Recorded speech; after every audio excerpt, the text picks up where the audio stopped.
Tengku Zulkarnain yang selalu disebut Ustadz oleh para kadrun. Bukannya mengembangkan syiar Islam dengan dakwah yang membangun moral dan memperbaiki akhlak. Tapi omongannya enggak jauh-jauh dari bidadari surga dan menyebarkan ketidaksenangannya terhadap pemerintah. Bahkan sudah beberapa kali ketahuan menyebarkan hoaks. Rizal Ramli, mantan menteri yang pernah dipecat oleh Presiden Jokowi. Kepintarannya diklaim melebihi Presiden Jokowi, sehingga dia katanya sanggup menyelesaikan penanganan pandemi corona dalam waktu setahun. Dia juga pernah menantang Menteri Keuangan Sri Mulyani untuk berdebat soal utang. Tentu saja tidak pernah digubris sama Sri Mulyani, apalagi sama Presiden Jokowi. Juga ketahuan pernah menyebarkan hoaks hingga menghapus cuitannya. Sedangkan Rocky Gerung, ini juga mengklaim seakan yang paling pintar se-Indonesia. Sedangkan orang lain itu selalu dungu kecuali tokoh elit politik pujaan kadrun. Kesamaan mereka bertiga adalah seakan hanya mereka yang paling pintar, paling tahu, dan paling benar. Apapun yang dilakukan pemerintahan Presiden Jokowi semuanya salah.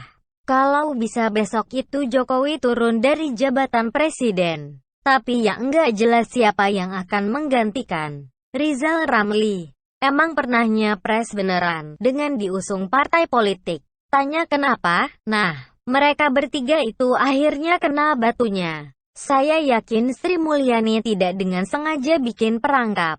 Hanya kebetulan saja apa yang terjadi seakan adalah sebuah perang yang diciptakan buat para kadrun.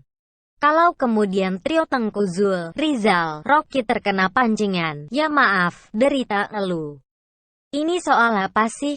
Ini terkait dengan peraturan baru yang dikeluarkan oleh Menteri Keuangan, Peraturan Menteri Keuangan atau PMK.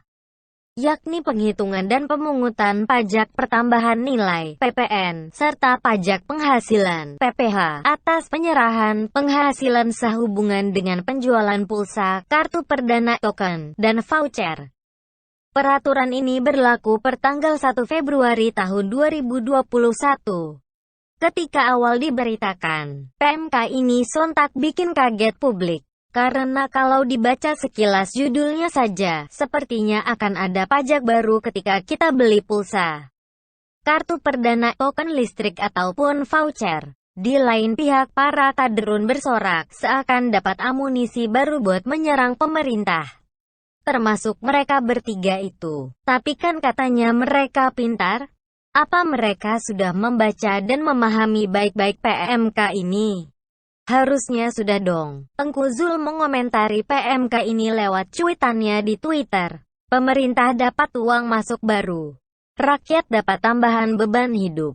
Bravo. Sabar. Jangan tangisi nasib, tulisnya. Rizal Ramli juga berkomentar lewat cuitan. Jelaskan kenapa SMI dijuluki Menteri Keuangan terbalik, menguntungkan kreditor dan investor asing, tapi rugikan rakyat dengan pajak pulsa dan token. Jokowi akan nyungsep dengan Menkes terbalik, tulisnya. Sementara Rocky Gerung mengomentari lewat Twitter dan video. Negara sudah kere, pulsa dan token dijadikan upeti, cuit Rocky. Rocky seakan juga menyindir Presiden Jokowi dengan kata-kata boneka mebel. Selain di Twitter, Rocky juga membuat video dengan judul "Tega banget. Kartu perdana dan token listrik juga dipajak." Di dalam video ini Rocky sok mengingatkan pemerintah agar jangan sampai kelewatan menarik pajak ke warga, apalagi sekarang masyarakat sedang mengalami kesulitan karena pandemi COVID. Dia pun bercerita soal Menteri Keuangan Perancis zaman Raja Louis ke-15 yang gemar menarik pajak, hingga pintu rumah pun dipajak. Juga soal petani Banten yang memberontak di zaman kolonial Belanda karena ditarik pajak berlebihan.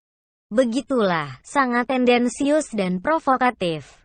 Mereka bertiga kelihatan sekali sedang memainkan narasi serupa. Mengambil kesempatan dari penerbitan PMK ini untuk menuding pemerintah dan memprovokasi rakyat. Namun apa daya, gara-gara sok pintar dan gak baca bener-bener, ternyata mereka sebenarnya kecele. terperangkap judul dan isu saja, seperti orang-orang yang malas baca pada umumnya. Padahal ngakunya kan pinter ya. Kena perangkap dah. Dijelaskan oleh Sri Mulyani sendiri bahwa PMK itu tidak berarti bahwa pulsa, kartu perdana, token dan voucher itu kena pajak baru, sehingga harganya naik. Tidak ada pengaruhnya ke harga. Karena selama ini PPN dan PPh atas pulsa, kartu perdana, token dan voucher sudah berjalan. Tujuan PMK adalah sebagai upaya penyederhanaan pengenaan PPN dan PPh dan memberikan kepastian hukum. Tidak sampai ke konsumen akhir seperti kita-kita ini. Jadi, terbuktikan kedunguan trio Tengku Zulrizal Rocky. Staf khusus Menteri Keuangan Prastowo Justinus lewat akun Twitternya dengan telak menohok Rizal dan Rocky. Apa enggak capek nyebar informasi keliru ya bang? Pajak pulsa tidak naik. Token dan voucher tadi pajaki, tulis Prastowo gantian menembak Rizal Ramli link Twitter. Perbandingan Rocky dengan era Louis ke-15 di Prancis tidak tepat. Pertama, Rocky tampak tak membaca dan tak memahami aturannya, tak ada pajak baru.